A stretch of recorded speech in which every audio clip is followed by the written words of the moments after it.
What is up, good people? Welcome to another new video. तो आज का मतलब है कि लॉन्चिंग GP 165 RR इन्हें क्या रहा ब्लेड दी मरसाल এটাই তো কালকে বাই করছি এখন দিয়েছি এবার মানুষের অবস্থা আরাম কম করার নিকে আধা ঘন্টা ট্রাই করলে পারবো এটা সিস্টেম দাই দেই রকম এটা মানে কি করছে এটা সিস্টেমটা করছে তো আরাম কই যে মডেল লক আছে না মডেল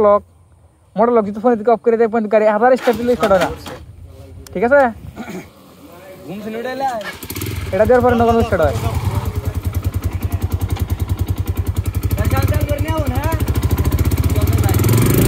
লঞ্চেন GP 165 RR এই বাইকটা হচ্ছে চায়না বাইক আর চায়না বাইক সম্পর্কে কিছু বলার নাই আপনারা জানেনই যদি চায়না না হয় অন্য কোনো দেশের হতো তাহলে অবশ্যই অনেক ভালো হতো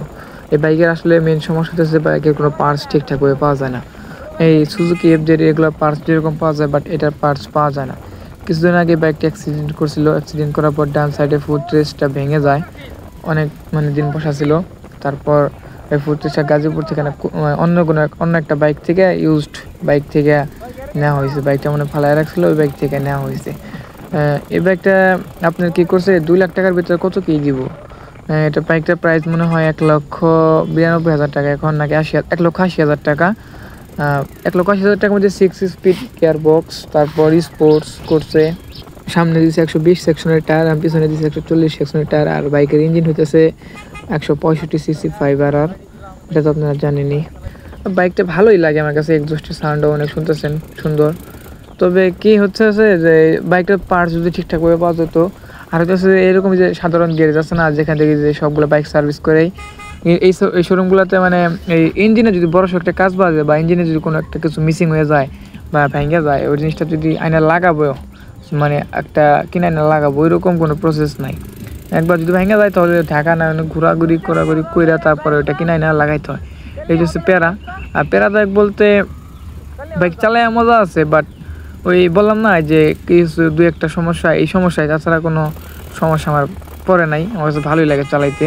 আর সাথে লনজিভিটির একটা ব্যাপার স্যাপার আছে লনজিভিটি বলতে যদি বাইক যত্ন করতে পারেন তাহলে লনজিভিটি অবশ্যই হবে এটা কোনো ফ্যাক্টর না তবে যদি আপনার ইচ্ছা হয় যে আমি 2 লাখ টাকার ভিতরে স্পোর্টস বাইক নিব একদম নিউ তাহলে এটা আপনি দেখতে পারেন বাইকটার স্পিডও কিন্তু খারাপ না 140 উঠানো হয়েছে এটা দিয়ে 100 এখন পর্যন্ত যার বাইক 140 উঠাইছে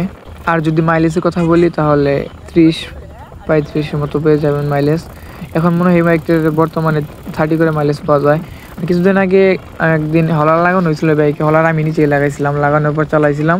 বাট স্টার্ট শুধু অফ হয়ে যাইতেছিল বারবার তো ভাবলাম কি সমস্যার কারণে এরকম হইতেছে পরে ভালো করে খুঁটে দেখি যে বাইকের ইঞ্জিনে একটু কার্বোরেটর প্রচুর ময়লা জমছিল ওটা ওয়াশ করার পরে এখন বাইকটা অনেক ক্লিয়ার হয়েছে আগের থেকে অনেক ক্লিয়ার চালে একটা ফিল পাওয়া যাইতেছে এটার বাইকের একটি মজার জিনিস কি ফ্রি ফ্লো ব্যান্ড পাইপ তো এটার মধ্যে মানে ব্যান্ড পাইপ যদি কাটা হয় বা এক্সস্ট লাগানো হয় ফায়ার বান্ড হয় মানে যদি আপনি থ্রোটল করেন বাইক ফায়ার হয় এইটা জিনিসটা ভালো লাগে আমার কাছে তাছাড়া এমনি চালাই মজা পাওয়া যায় বাট এই যে সুজুকি মানে এই যে জিগজার মিগজারের মতো কেচ্চা কোচ্চা দেওয়া যায় না এরকম একটু ভার বাইক তো তার জন্য কেচ্চা কোচ্চা দেওয়া যায় না বাইকের ওয়েট অনেকটাই বেশি 6 গিয়ারের বাইক আর হচ্ছে বাইকে ব্রেকিং সিস্টেম রয়েছে ডুয়েল ডিস্ক ব্রেকিং সিস্টেম একদম খারাপ বলা চলে না ভালোই ব্রেকিং করা যায় আর হচ্ছে সামনের সাসপেনশন হচ্ছে আপসাইড ডাউন সাসপেনশন আর সামনের লুকটা কেমন লাগে এটা তো দেখতেছেন আপনারা তো এই হচ্ছে ওভারঅল বাইক তো আর কিছু বলার নাই যদি ভিডিও ভালো লাগে অবশ্যই শেয়ার করবেন লাইক কমেন্ট শেয়ার